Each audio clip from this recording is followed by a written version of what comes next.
चलो let us start circular motion. Correct, पहले आप बेसिक समझेंगे एक बार कैसा है, बाद में देखना, ठीक है। एक बॉडी सर्कल में घूम रही है, तो अगर बॉडी अपने एक्सिस को छोड़कर किसी और एक्सिस से घूमती है, we call it a circular motion. Correct, अगर मैं इस मार्कर को यहाँ छेद करके यहाँ घुमाता हूँ तो ये सर्कुलर मोशन नहीं होगा, ये रोटेशन मोशन होगा, अपनी एक्सिस पे घूम रहा है। बट अगर मैं धागे बांध को ऐसे घुमाता हूँ तो अपने एक्सिस के अलावा कहीं और घूम रहा है, तो वो सर्कुलर मोशन होगा। समझ गए? तो बॉडी जब अपनी एक्सिस को छोड़कर किसी और एक्सिस क्रॉस घूमती है, that motion is called circular motion. Correct है। अब इसमें अगर बॉडी घूम रही है और इसकी वेलोसिटी का मैग्नीट्यूड कांस्टेंट है, इज नॉट इंक्रीजिंग और डिक्रीजिंग, तो is called uniform circular motion. Got it? अगर वेलोसिटी की स्पीड अगर सपोज मान लो 10 पे घूम रहा है, 10 मीटर पर सेकेंड, या रिमेन कांस्टेंट 10 रहती है, कभी 9 नहीं होती और कभी 8 नहीं होती, तो हो जाएगी यूनिफॉर्म सर्कुलर मोशन। क्लियर है? अब बॉडी अगर सपोज यहाँ से यहाँ जाती है A to B और एंगल भी करती है थीटा, तो theta is called angular displacement. Angular displacement. Correct? This is radius, this is horizontal distance covered अगर एंगल बहुत छोटा है। एक्स इज ट्रांसलेटरी मोशन या ट्रांसलेट डिस्टेंस, और it is linear distance covered.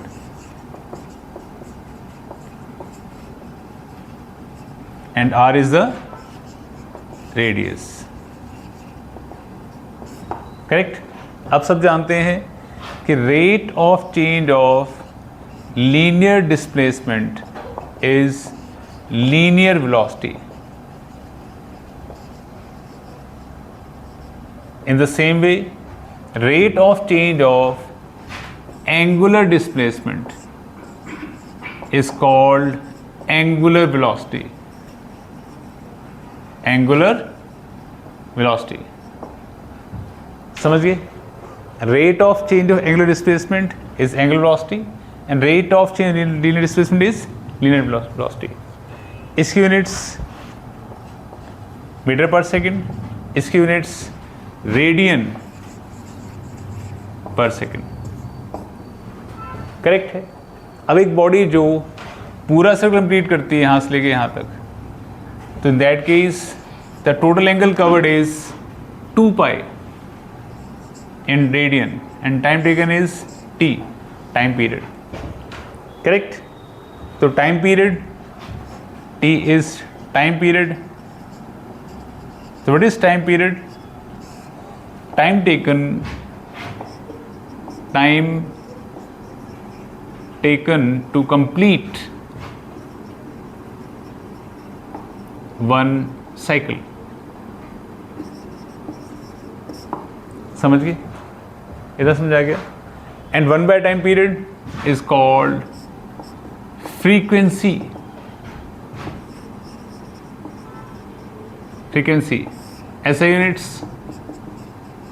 या तो साइकिल पर सेकंड या रेवोल्यूशन पर सेकंड या हर्ट्स। कई बार ये आरपीएम में लिखा होता है। आरपीएम इज रेवोल्यूशन पर मिनट। तो अगर आप आरपीएम को डिवाइड कर देंगे 60 से तो आपको आरपीएस मिल जाएगा। करेक्ट? तो आपको ध्यान रखना होगा, कई बार एंगुलर फ्रीक्वेंसी ओमेगा को ही बोल देते हैं, एंगुलर वेलोसिटी फ्रीक्वेंसी को ही बोल देते हैं। यूनिट से आइडेंटिफाई करना आपने। अगर रेडियन पर सेकंड है तो वो ओमेगा है, और अगर साइकिल पर सेकंड या राउंड रेवोल्यूशन पर सेकंड या हर्ट्ज में है तो फ्रीक्वेंसी है। करेक्ट? तो जब भी बॉडी अपनी एक्सिस छोड़ के किसी और के पास घूमती है, we call it as circular motion, and angular displacement covered is theta, this rate of change of angular displacement is called angular velocity and rate of change of linear displacement is called linear velocity. समझ गए? तुम्हारे पास in short omega के 3 फॉर्मूले हैं, rate of change of angular displacement, या पूरा angle पूरा time, या 2 पाई इंटू फ्रीक्वेंसी. इतना समझ में आ गया? ठीक है. अब आप ये जानते हैं कि अगर सपोज ये एंगल है थीटा, ये है डिस्टेंस, ये है रेडियस, तो एंगल का फॉर्मूला क्या होता है? Angle equals to arc by radius, है ना? Angle equals to arc by radius. तो you have theta equals to x by r. Taking derivative d theta by d t equals to 1 by r d x by d t. ये आ जाएगा. Correct. Rate of change of angular displacement is how much? Angular velocity. And rate of change of linear displacement is linear velocity. We got a relation v equals to r omega. Correct? एक बार फिर समझाता हूँ. अगर suppose जैसे ये angle है यहाँ पे, जैसे एंगल का फॉर्मूला क्या होता है? Arc by radius. तो theta equals to x by r. सही है. डेरिवेटिव ले लिया तो d theta by d t equals to 1 by r d x by d t. In that case rate of change of angular displacement is angular velocity and rate of change of linear displacement is linear velocity. तो v equals to क्या आ जाएगा? Are omega आ जाएगा. समझ गए? तो जब भी बॉडी रोटेट कर रही है, अगर आप किसी बॉडी रोटेट कर रहे हैं, इसको मान लो सपोज आपने इस हैंड क्रॉस रोटेट कर रहे हैं, तो जैसे जैसे डिस्टेंस बढ़ता जाएगा वैसे वैसे वेलोसिटी का मैग्नीट्यूड भी बढ़ता जाएगा. करेक्ट. अगर उसका रोटेट करने का ओमेगा कांस्टेंट रहता है. समझ गए? Because omega is v upon r. अगर आर बढ़ेगा तो वी भी डेफिनेटली बढ़ता चला जाएगा. समझ गए? Note down.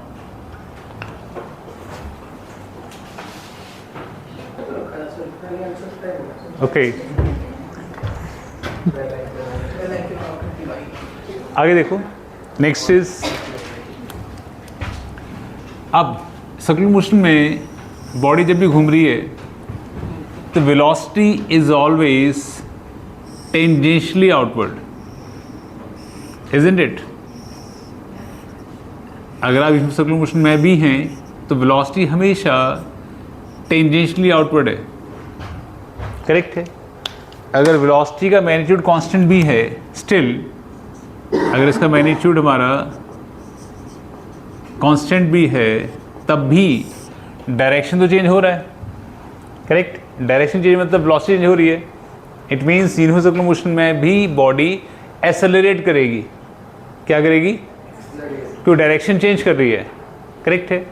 तो अब अगर सपोज बॉडी यहाँ से यहाँ जाती है तो वेलोसिटी यहाँ से टेंजेंशियली आउटवर्ड इस डायरेक्शन में, यहाँ पे इस डायरेक्शन में. Take it as v1 v2. दोनों का मैग्नीट्यूड जो है वो इक्वल है क्योंकि we are dealing with uniform circular motion. हम यूनिफॉर्म सर्कुलर मोशन में चल रहे हैं. करेक्ट है. अब अगर सपोज ये एंगल थीटा है तो ये एंगल भी थीटा होगा, क्योंकि ये थीटा है तो ये कितना हो जाएगा? 180 माइनस थीटा हो जाएगा. तो ये क्या हो जाएगा? थीटा हो जाएगा. इतना समझ गए आप? ओके. अब ये हमारे पास है इनिशियल वेलोसिटी जिसका मैग्नीट्यूड v है, ये फाइनल वेलोसिटी जिसका मैग्नीट्यूड भी v है, एंगल है थीटा. हम निकालना चाहते हैं चेंज इन वेलोसिटी. तो change in velocity delta v. अब चेंज वेलोसिटी का बेसिक फॉर्मूला क्या है? Final velocity minus initial velocity, correct है? We dealing with subtraction to vector which is equals to addition of one vector with negative of other. तो जिसको negative लिया है उसको हम रिवर्स कर लेंगे बाय वेक्टर लॉस, इसको रिवर्स कर लो तो यहाँ आ जाएगा माइनस इनिशियल। अब इनके बीच में कितना एंगल बनेगा? 180 माइनस थीटा बनेगा और यहाँ हो जाएगा आपका चेंज इन वेलोसिटी का डायरेक्शन। समझ गए? तो इन दैट केस अगर आप सर्कुलर मोशन को ध्यान से समझ पा रहे हैं तो आपकी वेलोसिटी यहाँ पे है, ये सेंटर हो गया, इस डायरेक्शन में है initial velocity let it be, इस डायरेक्शन में आपकी चेंज वेलोसिटी फाइनल वेलोसिटी। तो अगर ये एंगल थीटा होगा तो ये एंगल थीटा हो जाएगा। चेंज निकालेंगे तो आप इनिशियल रिवर्स करेंगे, इस तरह रिवर्स करेंगे इनिशियल तो इस डायरेक्शन में आ जाएगा। अब इन दो रिजल्टेंट बनेगा आपका कहीं यहाँ पर इस डायरेक्शन में, तो चेंज इन वेलोसिटी का डायरेक्शन जो है वो टूवर्ड्स सेंटर या टूवर्ड्स रेडियस होगा। तो जहाँ पे आपका चेंज इन वेलोसिटी डायरेक्शन है वहीं पर आपका एक्सेलरेशन का डायरेक्शन होगा and that acceleration is called centripetal acceleration. इसको हम सेंट्रीपिटल एक्सेलरेशन कहते हैं। कई बार इसको हम रेडियल एक्सेलरेशन भी कहते हैं, radial acceleration, because it is directed towards the centre और रेडियस, करेक्ट है?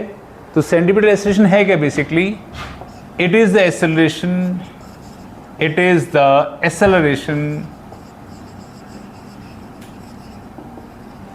due to change in the direction of velocity, direction of velocity. It is always directed towards center और radius करेक्ट? तो direction change की वजह से acceleration मिल रही है आपको, that is called centripetal acceleration, correct है? इस केस में वेलोसिटी का मैग्नीट्यूड चेंज नहीं हो रहा है, सिर्फ डायरेक्शन चेंज हो रहा है। It is directed always towards the centre और radius, that's is called centripetal acceleration. समझ गए? तो जिस बॉडी को भी सर्कुलर मोशन में आना है उसको सेंट्रीपिटल एक्सेलरेशन या सेंट्रीपिटल फोर्स की ज़रूरत पड़ेगी। तो जिस बॉडी को सेंट्रीपिटल एक्सेलरेशन मिल पा रही है वो सर्कुलर मोशन में आएगी, जिसको नहीं मिल पाएगी वो सर्कुलर मोशन में नहीं आ पाएगी, करेक्ट है? सेंट्रीपिटल फोर्स या सेंट्रीपिटल एक्सेलरेशन खुद नहीं लगती है, बाकी फोर्सेस द्वारा प्रोवाइड की जाती है। समझ रहे हो? जैसे आप किसी धागे में पत्थर बांध के घुमा रहे हो तो आप धागे को हमेशा खींच के रख रहे हो अंदर की तरफ, तभी वो सर्कुलर मोशन में घूम रहा है। अगर आप धागा लूज कर देंगे तो बाहर सर्कुलर मोशन घूमेगा नहीं, बाहर चला जाएगा। तो धागे में क्या लगा रहे हो आप? टेंशन। तो tension will provide the centripetal force. समझ रहे हो? आप गाड़ी चला रहे हो सर्कुलर ट्रैक पे, तो आपके टायर और रोड में जो फ्रिक्शन होगा वो आपको घुमाएगा। अगर फ्रिक्शन कम हो गया, तेल पड़ा होगा, तो आप घूमने की कोशिश करेंगे और बाहर स्किड हो जाएंगे। समझ रहे हो? सेंट्रीपिटल एक्सेलरेशन या फोर्स नेसेसरी फोर्स है बॉडी को सर्कुलर मोशन में लाने के लिए। अगर वो मिल पाएगी बॉडी सर्कुलर मोशन में आएगी, नहीं मिल पाएगी तो नहीं आएगी। खुद नहीं लगती है, बाकी फोर्सेस द्वारा प्रोवाइड की जाती है। समझ गए? तो पहले नोट कर लो, फिर लिख लेंगे parameters.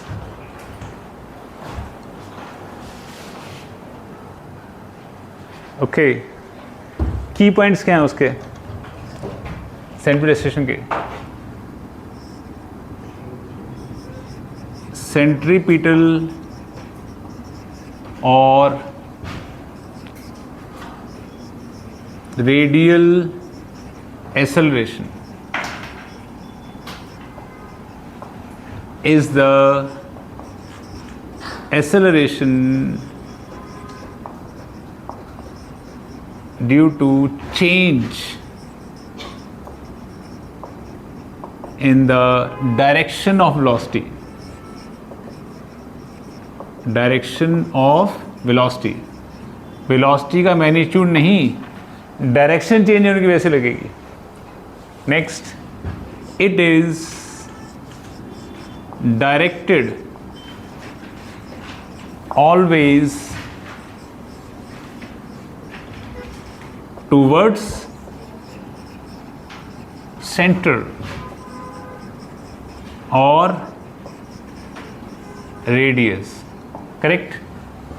It is the necessary acceleration or force required to bring a body in circular motion. जिसको मिल पाएगी वो सर्कुलर मोशन में आएगा, जिसको नहीं मिल पाएगी वो नहीं आएगा. Correct? And it is provided by other forces. खुद नहीं लगती है, बाकी फोर्सेस द्वारा प्रोवाइड की जाती है. करेक्ट है? अब देखो, आपने वैल्यू कैसे निकालनी है? Value of centripetal acceleration. तो बॉडी जो सर्कुलर मोशन में घूम रही थी, यहाँ थी उसकी इनिशियल वेलोसिटी और यहाँ थी उसकी फाइनल वेलोसिटी, और ये एंगल अगर थीटा है तो ये एंगल भी थीटा हो जाएगा. क्लियर है? तो ये है हमारे पास इनिशियल वेलोसिटी, ये हमारे पास है फाइनल वेलोसिटी, और ये हो जाएगा चेंज डेल्टा वी. करेक्ट है? अब अगर एंगल मान लें आप थीटा, तो एक एंगल आपने भी पहले भी किया था कि अगर ये थीटा है तो ये आर्क लेंथ और ये रेडियस है. सही है? इस ट्रायंगल में हम जानते हैं बेसिक फॉर्मूला क्या है? Angle equals to arc by radius. तो theta equals to x by r लिख सकते हैं, लिख सकते हैं. या यहाँ लिख सकते हैं आप change in velocity d v by v. Delta v भी लिख सकते हैं आप, डेल्टा वी बाई वी. अगर बहुत छोटा हो जाए तो x by r equals to d v by p लिख सकते हैं. करेक्ट है? या इतना समझा गया? ये भी क्या बन जाएगा आपका? डेल्टा एक्स बन जाएगा. तो इसको भी क्या लिख सकते हैं हम? डी एक्स बाई आर लिख सकते हैं. समझ गए? स्मॉल डिस्प्लेसमेंट ही है. This is small displacement, is small change in velocity. Clear है? Divide by d t, divide by d t, you will get d x by d t into r, d v by d t into v. Clear है? तो हमें क्या मिलेगा? तो हमें मिलेगा d x by d t is velocity and d by d t is acceleration. तो centripetal acceleration formula आ जाएगा we square by r. Correct? But हमने पढ़ा है अभी भी पढ़ा है हमने कि v इक्वल्स टू क्या होता है? Are omega. यहाँ पुट कर दो, will get acceleration equals to r square omega square by r. तो एक फॉर्मूला और आ जाएगा आर ओमेगा स्क्वायर. समझ गए? फिर से एक बार देखते हैं, एक बार फिर से. बॉडी जो आपकी यहाँ लिख लें ऊपर. चलो, अब अगर सपोज बॉडी हमारी ये है हमारे पास इनिशियल वेलोसिटी, ये हमारे पास है फाइनल वेलोसिटी, ये है angle, this is change velocity, we call it as delta v, correct. तो angle equals to arc by radius. Similarly हमारे पास ये था लीनियर डिस्प्लेसमेंट, ये था रेडियस, ये angle. The angle is also equals to linear displacement by radius, correct. अगर angle बहुत छोटा होगा तो डेल्टा भी बन जाएगा आपका dv और डेल्टा x बन जाएगा आपका dx, समझ गए। अब डिवाइड कर दिया आपने इसको dt से, तो 1/v into d v by d t 1/r equals to d x by d t. अब rate of change of velocity is called acceleration and rate of change of displacement is called velocity। तो centrifugal formula क्या आ जाएगा, v square by r. Is very important derivation, ये आपके school exam में आती है, समझ गए। अब हम ये जानते हैं कि v इक्वल्स टू क्या होता है, आर ओमेगा, करेक्ट है। पुट कर देंगे यहाँ पे, तो सेंटीमीटर एक्सेलरेशन क्या आ जाएगा, r square omega square by r, और मिल जाएगा आर ओमेगा स्क्वायर, सही है। और हम ये भी जानते हैं कि आर क्या होएगा, v by omega, centripetal acceleration equals to v square by r हो जाएगा वी बाई ओमेगा। एक फॉर्मूला और आ जाएगा वी ओमेगा, करेक्ट। तो सेंटीमीटर एक्सेलरेशन के हमारे पास इन जनरल 3 फॉर्मूले हैं। Centripetal acceleration equals to v square by r, या आर ओमेगा स्क्वायर, या v omega, according to given parameters आप यूज़ कर सकते हैं, करेक्ट। और हम ये भी जानते हैं कि force equals to mass into acceleration, force equals to mass into acceleration. तो सेंटीमीटर फोर्स के फॉर्मूले क्या आ जाएंगे हमारे पास, तो सेंट्रीपिटल फोर्स, सेंट्रीपिटल फोर्स क्या फॉर्मूला आ जाएगा, मास इंटू सेंट्रीपिटल एक्सेलरेशन।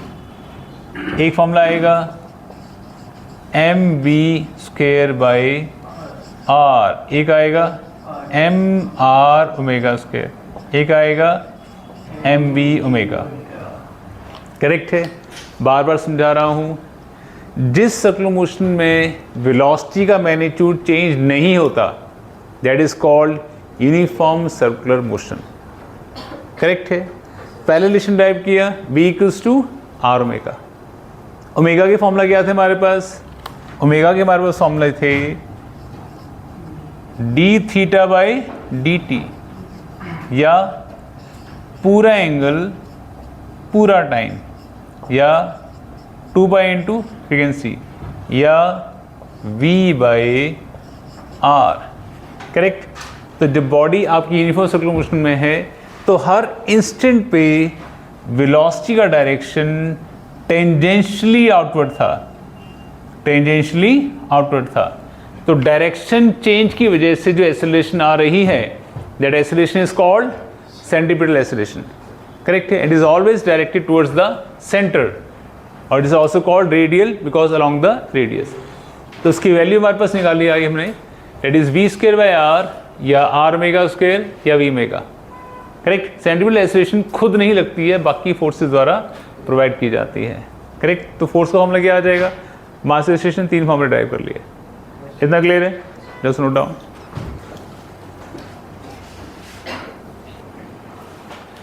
तो विल डिस्कस द केसेस जहाँ पे सेंट्रीपिटल फोर्स खुद नहीं लगती, बाकी फोर्सेस द्वारा प्रोवाइड की जाती है, समझ गए। लेट इट बी हमारे पास एक हॉरिजॉन्टल सर्कल है, एक हॉरिजॉन्टल सर्कल है, करेक्ट। तो आप धागे में एक पत्थर बांध के यहाँ घुमाते हो, करेक्ट है। तो धागे में लग रही है आपके पास tension. Tension is the only force acting towards centre. तो यहाँ पे टेंशन जो है वो आपको सेंट्रीपिटल फोर्स प्रोवाइड करेगी for body to move in vertical circle. समझ गए? आप धागे में पत्थर बांध घुमा रहे हैं तो धागे को हमेशा आप अंदर खींच के रख रहे हैं, टाइट पकड़ा हुआ हाथ से। अगर आप लूज कर देंगे तो बाहर पत्थर चला जाएगा, घूमेगा नहीं वो।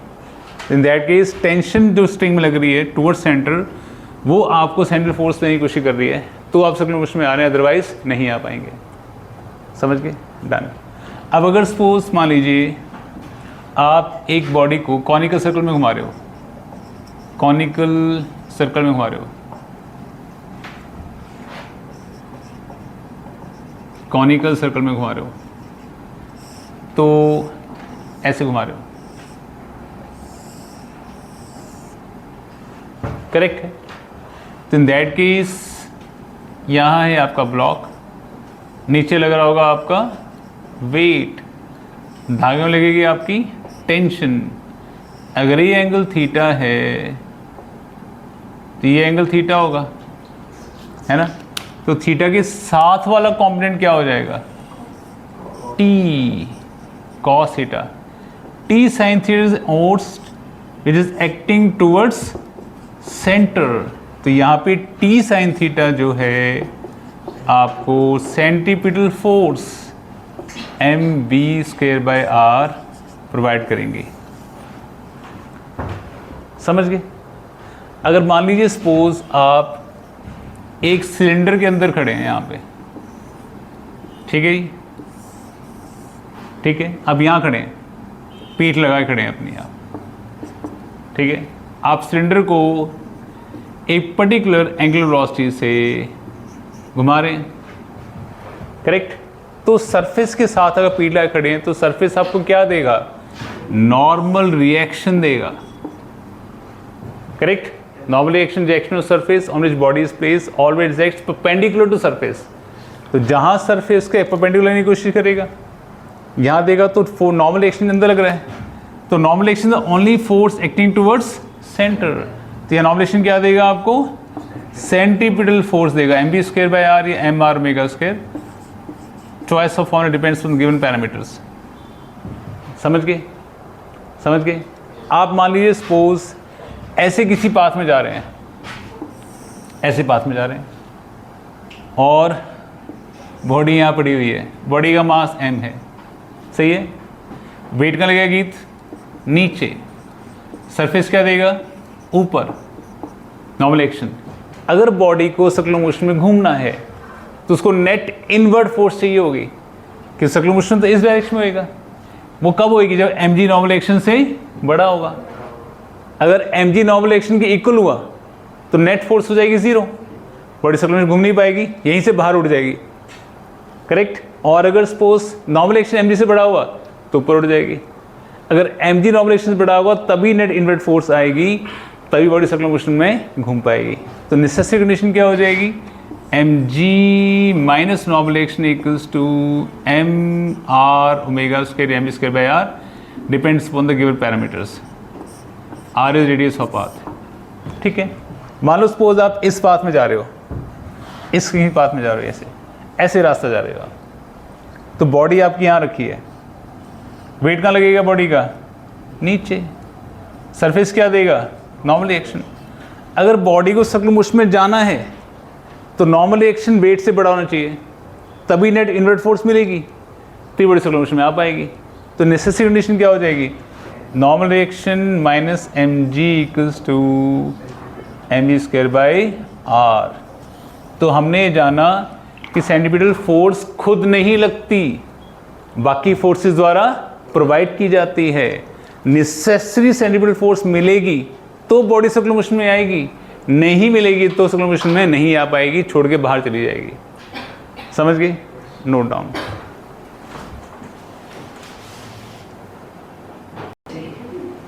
चलो एक क्वेश्चन डिस्कस करते हैं, इज वेरी इंपॉर्टेंट क्वेश्चन। हमारे पास एक बॉल है, मान लो सपोज यहाँ पे एक बॉल पड़ी है, फ्रिक्शन है नहीं, friction is absent, radius Kepler. ठीक है, आप इसको हल्का सा पुश कर देते हैं तो ऑब्वियस नीचे गिरेगी।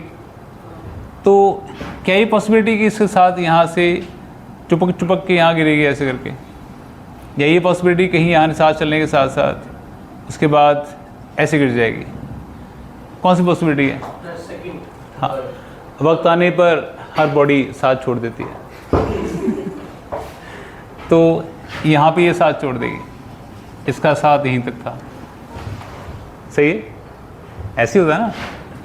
अब सीन हो क्या रहा है, मतलब कि वो यहाँ तक क्यों साथ चली और यहाँ पे क्यों अलग हुई? सही है, तो मान लो सपोज ये एंगल थीटा है और वेट हमेशा वर्टिकली डाउनवर्ड ही लगता है। ठीक है, ये थीटा है तो ये थीटा है। ठीक है, और हम भी अच्छे से जानते हैं, आप भी जानते हैं कि थीटा के साथ वाला कंपोनेंट कौन सा होता है? Cos theta. तो mg cos थीटा जो है basically is a component of weight acting towards the centre. और हम ये जानते हैं कि जो फोर्स टुवर्ड्स सेंटर लगती है वो सेंटीमीटर फोर्स प्रोवाइड करती है। समझ गए? और सेंटीमीटर फोर्स का फॉर्मूला क्या है? mv²/r। करेक्ट है। अब ये बॉडी जो गिर रही है वो अंडर ग्रेविटी गिर रही है। अंडर ग्रेविटी में एक्सेलरेशन क्या है? ग्रेविटी की। तो बॉडी बीइंग एक्सेलरेटेड डाउनवर्ड, तो जैसे जितना गिरेगी वैसे उसकी वेलोसिटी का मैग्नीट्यूड लगातार बढ़ता जाएगा, लगातार बढ़ेगा ना वेलोसिटी। जैसे जैसे बॉडी नीचे गिरेगी उसकी वेलोसिटी का मैग्नीट्यूड बढ़ेगा, वेलोसिटी मैग्नीट्यूड बढ़ेगा तो रिक्वायरमेंट सेंट्रल फोर्स की बढ़ेगी, है ना। सेंट्रल फोर्स अगर बढ़ रही है तो रिक्वायरमेंट बढ़ रही है उसकी, तो सेंट्रल फोर्स रिक्वायर्ड है बॉडी को सर्कुलर मोशन में आने के लिए। कौन प्रोवाइड कर रहा है? mg cos theta. करेक्ट। तो जैसे जैसे बॉडी यहाँ गिरती जाएगी value of theta will increase, value of theta will increase.